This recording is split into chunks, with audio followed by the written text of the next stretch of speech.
Welcome to Manager Tools. Retaining disgruntled staff as a new manager. Here we go. This cast answers these questions. How can I keep employees who are thinking about leaving? What should I do when I need someone to stay? How can a new manager motivate someone to stay? Well, if you want answers to these questions and more, keep listening. Okay, Mark, I'm a new manager. I'm worried. You should I'm be. worried about losing a staff member who's critical to my team. And they're a little disgruntled. What do I do? Yeah, I always wonder what the opposite of disgruntled was. I wonder if you're happy, you're gruntled. Happy? I don't know. Yeah. Ungruntled? It happens. You come into a team, you're put in charge of a team. And when we say new manager here, we don't mean that this is your first time managing, although I suppose it could be, but rather you're new to this team. And the previous manager was removed or fired and basically wasn't good at his or her job and messed things up. And now we have retention problems. We have performance problems. We've got a whole passel of things going on. And people ask us, what do I do? How do I solve this problem? How do I keep from losing everybody and have it being blamed on me? So look, 4 recommendations here. First rule, generally you want to move slowly despite what your boss says. This is a classic example of first rule for new managers. Second thing, you must be willing to talk directly to the key players, to the key people that you want to keep, and ask them what can be done. It's not a stealth mission, okay? 3, don't be afraid to express disappointment. Don't be afraid to acknowledge that what they've been through is hard, and don't be afraid to communicate your resolve to solve things as best you can. Don't promise them the moon. Don't say you're guaranteeing you're to fix everything, but some resolve would go a long way in the beginning. And then lastly, because you're a smart person, you would also start talking to HR about recruiting, because if in fact you're going to lose people, there's no sense in feeling like you're losing them for 3 months and not doing anything to gin up the recruiting engine. Yeah. Hope for the best, plan for the worst, right? Yep. Okay. Let's talk about your first point, generally moving slowly. For those folks who listen to us for a long time, the idea of new managers in any new managerial role moving slowly cannot be a surprise. No. It's our guidance for all new managers beginning any team, whether you're an experienced manager or not, frankly. If you're new to the team, move slowly. We have a podcast, the first rule of new managers, and that is to go slow, to take your time. And the reason we get this question, which this cast is about, what do I do in this situation, right? Surely that guidance is wrong. No, that's not true. This is not a situation where the fundamental principle of going slow, building relationships, getting to know your people is overruled in any way. We're going to add some things. We're going to tell you exactly what to say to people and why to say it and so on. But senior bosses who say to you, go down there and fix it. You probably have 30 days before that team is gone. They're not going to be the one holding the bag when you burn all your bridges with your directs. Look, no matter who stays or goes on this team you've taken over, whomever is there on your team are the ones who are going to be carrying the water for you in the days, months, and years ahead. If you move too quickly, in the beginning, in the first 90 days or so, really what you have to work with is role power. You won't have had time to build the necessary trusting relationships that are really at the heart of why people follow other people. It's kind of the difference between managers and leaders. And if some of your directs are a bit resistant, you won't get anything done at the beginning. And if you push too hard, you not only won't be able to get anything done at the beginning, they won't carry your water later. You won't be able to get anything done at the end. If you don't get to form those trusting bonds, it's like a lose-lose situation. The common guidance from executives, from skip-level bosses and so on is get down there and fix it. And what too many young managers do is this. They think they can go in there and get away with saying, no, we're going to do this, we're going to do this, we're going to do this, we're going to do this. Nope, we're doing that. And, I'm a take charge kind of guy. And look, there are movies like that. The issue is that senior executive or your boss, whoever's handpicked you to go down there and fix this. And if a team's in trouble, you're getting a tip of the cap. The fact that you're being asked to do it is, hey, we think you can do this, which is not an easy situation. Essentially, when they do that to you, what they mean is you have carte blanche to change what you need to change about processes and systems and so on to help this team become effective. They've given you a little bit more of an open checkbook, but that doesn't change how people interact with one another. The people thing is by definition going to be slow. So go down there and, shake things up a bit. Really what they mean is, hey, I'll support you if you need to make some big changes. On the other hand, they don't mean you can make those changes without my approval. You need to keep me posted. You need to be smart about your people and so on. And the mistake people make is they approach the quickness, the let's make some things happen right away, both on the system and process side and on the people side. And the people side just burns them. Yeah, I've seen this so many times. I remember one particular manager who took over an organization, I wouldn't say in crisis, but an organization that's having difficulties. And she decided that she was going to go, and she's a high D for those familiar with DISC, go get them, take charge. High D, nothing else, by the way, not a people person. And she decided that she was just going to change things by sheer force of will. And she didn't. And as a matter of fact, she not only didn't change things, that she had so damaged relationships in the team with her team members that she could not recover. She had to leave. She had a terrible, terrible 6 months, and it was so damaged that we had to move her into a different role, along with some coaching and development. So we always say, like with people, go slow to go fast. Exactly. That's Ozen's rule about people. So the first rule still applies, folks. Go slow. If your boss says you've got to move quickly, we can't lose those people. Oh, dear God. Go as slowly as you can without irritating your boss too much. Tell your boss your plan. Keep him or her well posted. Why aren't you changing things? Well, I'm getting to know them. I'm hearing good things. I'm feeling good about where I am with them. If I change everything, I don't know enough to change everything yet. And they know more than me. And I can tell there's a lot of animosity, boss. And so I'm just going to be a little bit careful. Now, look, guys, after 90 days, you're going to know enough. And you'll be able to make changes before that, but they won't be big changes. And big changes require everybody pitching in. And in the first 90 days, it's unlikely that everybody's going to be pitching in if they've been through a difficult time. Yep. Okay, and our second point is talking directly to key players and asking what can be done, right? I mean, and going slow means talking a lot to your directs. And when I say talk a lot, what I really mean is ask a bunch of questions and listen a lot more than you're talking, right?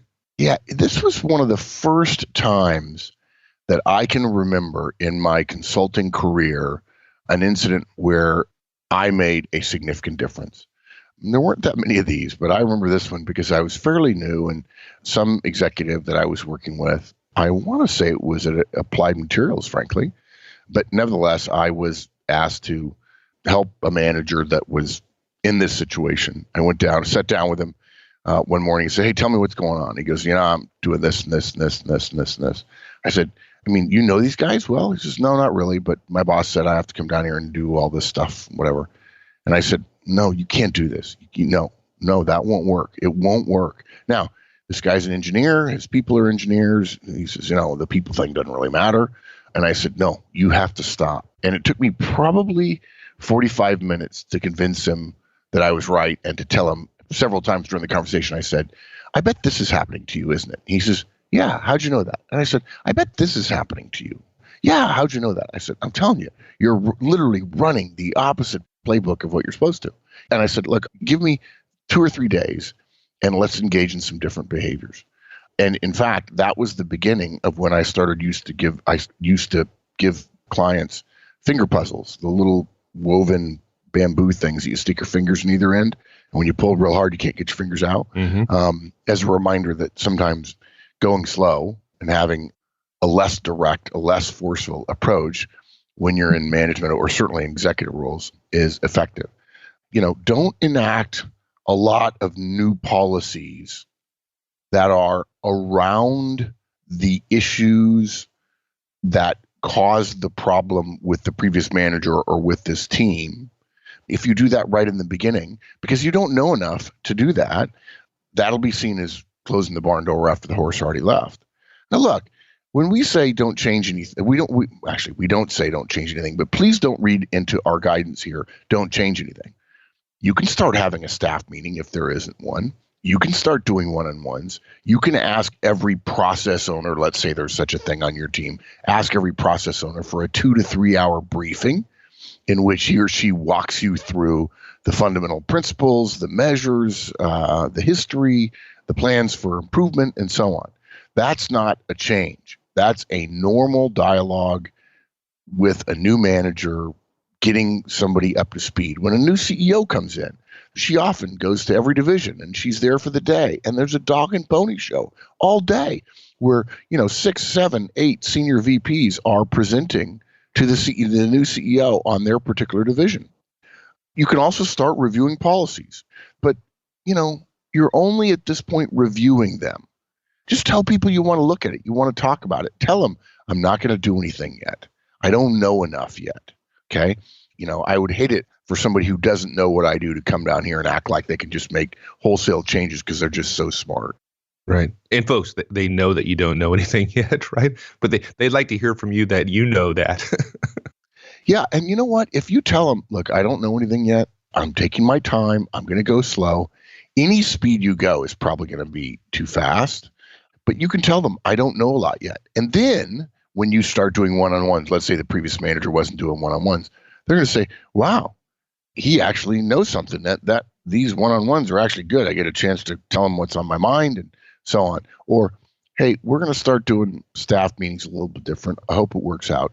And suddenly you hit another home run, for instance, and they're going to start saying, wow, this guy says he doesn't know anything, but he does. Now they're going to start begging you, no, they won't beg. They'll start asking you for more input. They'll start asking you to be more involved. Why? Because they've learned to trust you, because you have done a few things, but all of the things that you have done, the small changes you have made, have all been useful and effective. Now you're seen as competent, useful, and humble. Yeah. And then you get some credibility when you suggest something bigger, right? Yeah, exactly. So what you can do separate from instituting one-on-ones, you can schedule time with each team member individually to get to know them, to understand their work, learn about their feelings, about what happened during whatever happened, and what retention risk there might be. Look, this is where you ask them directly. You could tell them, look, guys, the first thing I want to do is get to know you guys. I'd like to sit down with each one of you. We'll do an hour. And if we need more time, you can have as many hours as you need. We still got to get some work done around here. And I'm going to sit down with you and I'm going to ask you a lot of dumb questions. And you've probably been asked them before. If HR was involved, they've probably been asked them before as well. But hey, I'm here and I want to get to know you and I want to understand what happened. So, don't be afraid to ask directly, should I be worried about your leaving?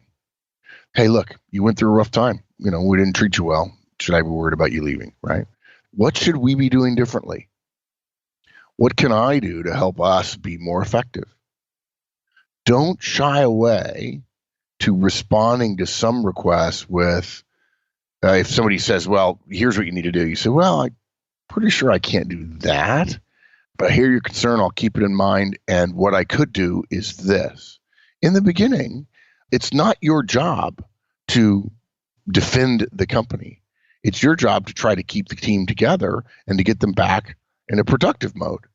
And in my experience, when somebody asks for something really big, a ridiculous example, give us 4 days off a week or some crazy thing, right? But if they ask for something big that you can't do, and you're honest, you say, I can't do that, then you turn around and do something, just something that moves in that direction, you get a lot of credit. Yeah.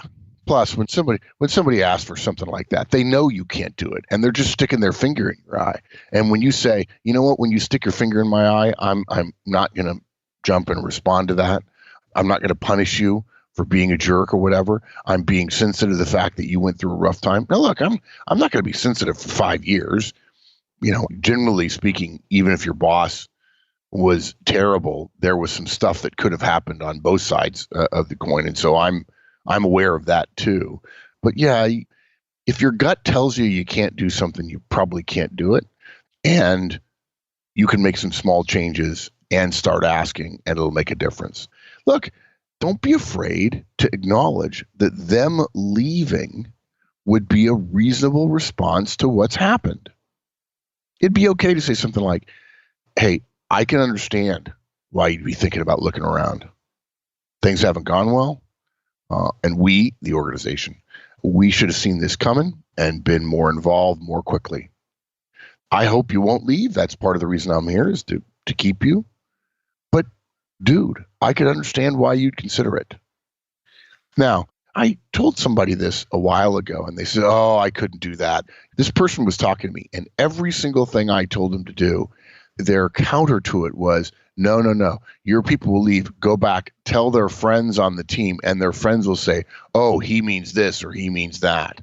There's nothing you can do about that, and you can't fix stupid. But I generally feel that that's not the case, and I'm not going to sit there and not do things because of how my words might get twisted by somebody who's not very smart, a level down from me. Yeah, you'll never do anything, right? Yeah, exactly. Yeah. So this isn't encouraging people to leave, okay? It's candor. And that's part of trust building.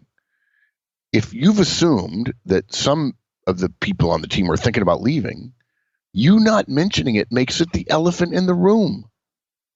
You not mentioning it means we don't talk about that. And now you're not being trusting. You're not being open. They know they're thinking about leaving. They know they're thinking about leaving. And how do they know? You won't talk about it. It's like, by the way, there's a big mess over in the corner. Oh, I didn't notice. Oh, come on. You noticed the big mess you couldn't walk into this room and not notice it, and then you act as if it isn't there. By definition, that proves that you know it's there, and you've chosen not to talk about it. So don't be afraid of it. Go right to the heart of the matter and say, look, I would understand. There's nothing wrong with saying, look, I get it. You've been treated poorly. If you decide to go, it'll hurt us. You know you're important. But if it's right for you, it's right for you. I just hope you'd let me know of your plans as soon as you can.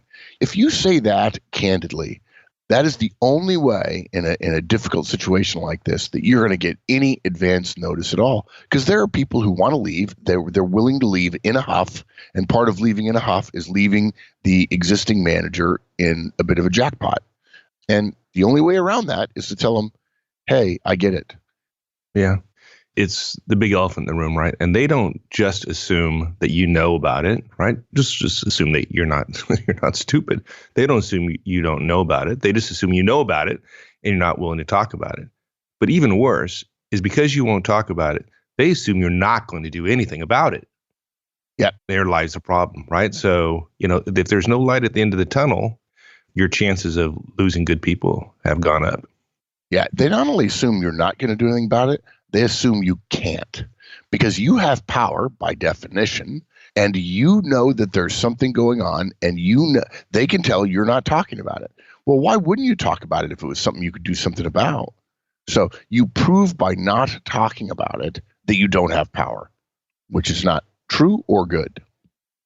So don't be afraid to be candid about your desire to keep the team together, fix what needs to be fixed, and get busy accomplishing the mission. As a general rule, these conversations need to happen individually. You don't have to have an open airing of grievances for 4 hours in a Friday afternoon staff meeting where people just sit around and complain and say, well, I'll let them let their air out of the air out of the balloon. That doesn't happen. Somebody who comes in who isn't all that spun up suddenly listens to everybody else and they get spun up. You talk to them individually. And generally speaking, if you're in a staff meeting, if you're in a meeting and somebody brings up something that happened before with a bit of negativity, you could say, look, I hear you on that, but let's keep to the agenda. I mentioned staff meetings. I mentioned one-on-ones before. This is a good time to have agendas and to say, hey, guys, I get it. When somebody starts complaining about something that happened 3 months ago, guys, I get it. And there's a time and place for that. Let's not do it now. Let's stick to the agenda. And by the way, they'll forgive you for that. They'll be okay with that. But if you do that and then you don't give them time to talk to you individually, now you have a real problem. I've always found it terribly problematic to have these kind of gripe sessions in public with a whole group of people, because you know what it does? It becomes a performance. Everybody's performing. You're performing. Your team members are performing. They're trying to impress each other. They're trying to support each other. And I talked to one person after one of these meetings very early in my career, and he admitted that, you know, he really didn't feel all that strongly about the issue, yet he felt if he didn't jump up and support his teammate, that it was going to put him in an awkward social position with his teammates. It's like, So, individual conversations work a lot better. Okay, now, our next piece of guidance is express disappointment and resolve. Now, to be clear, guys, just because this guidance comes after the part where we tell you to talk directly to your team players, team members, and tell them what you could be done and so on, we're not suggesting you should talk to them first and then afterwards tell them you're sorry about where they are, okay? We just thought it would be weird to talk about express disappointment and resolve before we told you to start talking to them. We're recommending that when you talk to your team, don't be afraid to tell them you're sorry that the situation is what it is.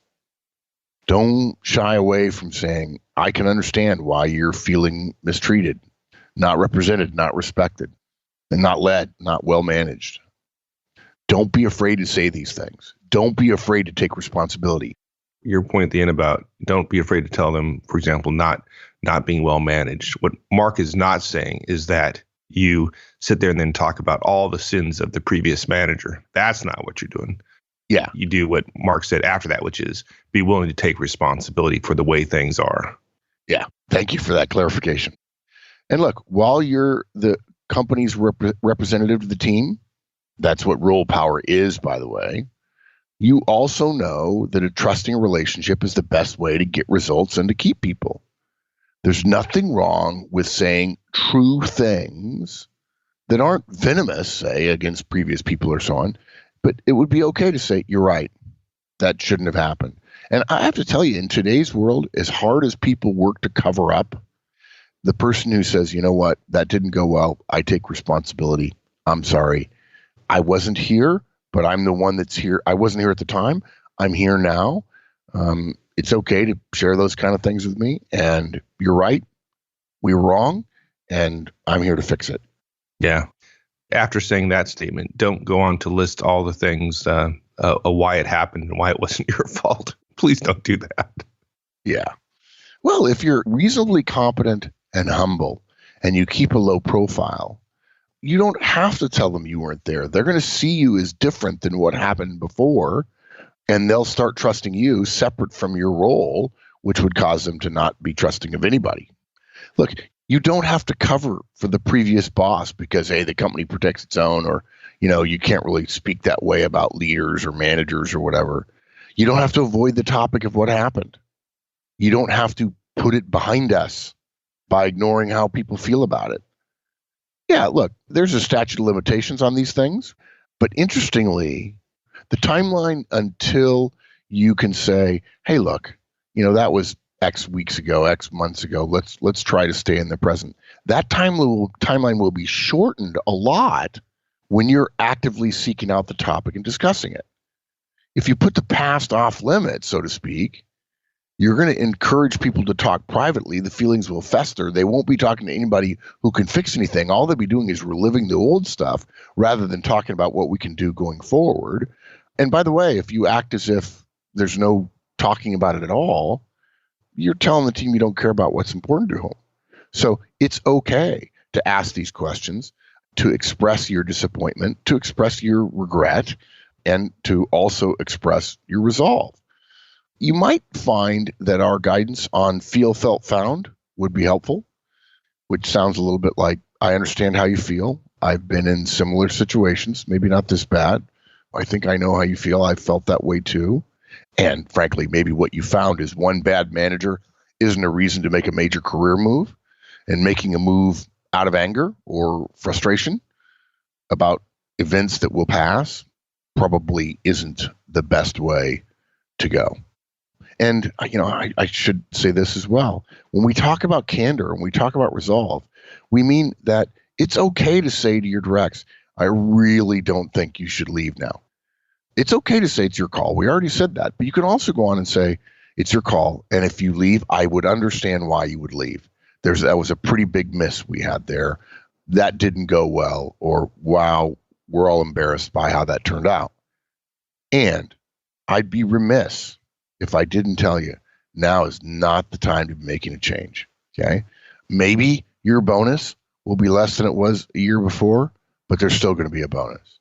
Don't leave out of pique and lose something that you've essentially already earned. Or, if you leave now, you're going to spend Christmas at home without a job, and that's going to weigh on you and your family. Trust me, I've seen it happen to people. If you leave now, you're leaving right dead in the middle of college graduate hiring season. And let's say somebody's only a year out of college. You might want to wait a little bit longer. Now, those reasons all may not be enough, but you do have a responsibility as a fellow human being. If one of your people is going to make a bad decision, there's nothing wrong with telling them, hey, that's a bad decision. Now, what some people say is, oh, no, you're just telling them that because of the company. No, just because it serves my purpose doesn't mean it isn't true. Okay. Now, I've also said things that serve your purpose. I would understand why you'd leave. This is part of being a trusted counterparty, somebody who your team can count on to be truthful, to be honest, and not just to be one-sided. So don't be afraid to say, look, I understand it, and maybe now's not a good time. Or, gosh, what are you going to say when somebody asks you why you're leaving? Are you going to say because you had a bad manager? Guess what they're going to ask next? Well, tell me what happened. And now part of your interview where you're trying to convince them of how good you are is telling them how bad your previous manager was. Total downer in an interview. You'd have to avoid that. So make sure that you're not just leaving us, but you're going somewhere else, and you're not just running away. Look, I'm sure you can get a job. That's no question about that. But again, you'll also be losing all of your goodwill here. When you go to a new place, the market's not as hot today as it was 3 years ago when you joined. So you probably won't get the bump in salary, and you'll have lost all the goodwill you've built up here. And I hate to say it, but there are times when you end up with a bad manager somewhere else. Look, if you need to go, you need to go. I get that. And just be careful. As Hill Street Blues used to say, let's be careful out there. Good. Despite all that, things can go south occasionally, and you may lose him or her, right? And best be prepared. Yeah. My feeling on this is I have two responsibilities: results and retention. My interest in retention is not so all-powerful that I can say I will keep them no matter what, and only when they leave will I actually start thinking about recruiting. We talk all the time about how when somebody's thinking about leaving, or even when the team's running well, we think about building people's bench, right? We think about having people out there that we'd be willing to talk to. That's somebody outside the organization that we could hire if we needed to, if we need to hire a new person because we're growing or whatever. So doing that, having a bench, thinking about recruiting is not antithetical to retention. It is simply smart, effective use of one's resources. If you're going to lose someone, and even if you don't know whether you are or you aren't, while you're trying to keep them, you need to quietly do what you can to start recruiting replacements. And this is not something you need to talk about with the team. But that said, if somebody says, hey, I noticed you've been talking to HR, are you recruiting? And I'd say, no, I'm not. Look, don't lie. Say, no, I'm not. But I am talking to HR. Look, I can't help it. I see you guys. I see what you went through. 2 or 3 of you have told me you can't imagine staying here. If somebody tells me you can't imagine staying here, I imagine that's a pretty good chance that they're going to leave. Now, do I want you to stay? Yes. Do I think I can be a good boss to you? Yes. Do I think we can move past what happened? Yes. Would it be in your best interest for some of you, in your mind, to leave? Yes. If I know that, and I'm not thinking about recruiting or trying to replace you, and by the way, in some ways you're not replaceable because of the amount of time you've spent here and so on, I'm not doing my job. And I think you do the same thing in my situation as well. So the old saying is trust in God, but keep your powder dry, meaning maybe God's the one that'll decide the the battle, but that doesn't mean we don't have to do the things we need to do to influence the battle. And in this case, if it takes 60 days for somebody to get a new job, while they're looking for 60 days, you can be thinking about your recruiting process for 60 days. And if the risk of loss isn't negligible, there's a bunch of pre-work that you have to do. There's approvals you may have to get. There's resumes you need to get. There's screening you need to do, or HR needs to do. There's HR screens. There's phone screens that can all be done. This isn't disrespectful of your team. It's respectful of the company. And if somebody said to me, well, I can't believe you're recruiting. It's like, geez, wait until the corpse is cold. Say, look, I want you to stay. I've told you 100 times. My door is always open. I care about what happens to you. I would think that I've earned the right to say, I hope you'll care about what happens to me. And this is just me doing what's necessary. I don't want you to go. Tell me you'll stay. Give me your word you'll stay, and I'll stop all of it. And if you can't do that, give me a break. If I've shown you I care about you, I hope you care about me. If you care about me, I got to do something, because the hiring process here at this company is so slow. I just need to be prepared. And I'd be happy to get rid of all of it if I knew you were sticking around, because I think we can make something out of this. Yeah. And it occurs to me, Mike, it's not in the show notes, but I really do think it is your job to be optimistic here. Now, most people's emotional state is not in their job description, but I think you can either wallow in the past and talk about it and talk about it and talk about it, which is a pessimistic viewpoint because there's nothing you do about the past, or you can talk about an optimistic future. Hey, I really believe we're going to turn this corner, and it may take longer than we want, but I'm here. I'm going to do my best. My door is open. I believe you guys have capabilities that are going to make us successful, and I'm willing to work real hard to achieve it. And that kind of optimism was probably lacking when things went south, for whatever reason they went south 2, 3, 6 months ago. I wish there was a magic bullet in terms of changing the way people think and their outlook on life. And we don't often talk about that stuff. It's about behavior. So regardless of how you feel internally, just trust us. The more optimistic you are with your team, the more optimistic behaviors that you engage in, the more effective you're going to be. Nobody wants to be around a downer, right? Nobody wants to be aboard a sinking ship. Yeah. Or be on a ship that isn't sinking, but having somebody saying, we're sinking, we're sinking, we're sinking. Yeah, the captain's sitting there going, oh, this is terrible. Yeah, I think that's a movie trope, right? The leader goes through a crisis and he turns to his number 2 or her number 2 and says, we're not going to make it. It's going to be terrible. Somebody slaps him in the face. Everything changes. Exactly. Snap out of it. Yes, exactly.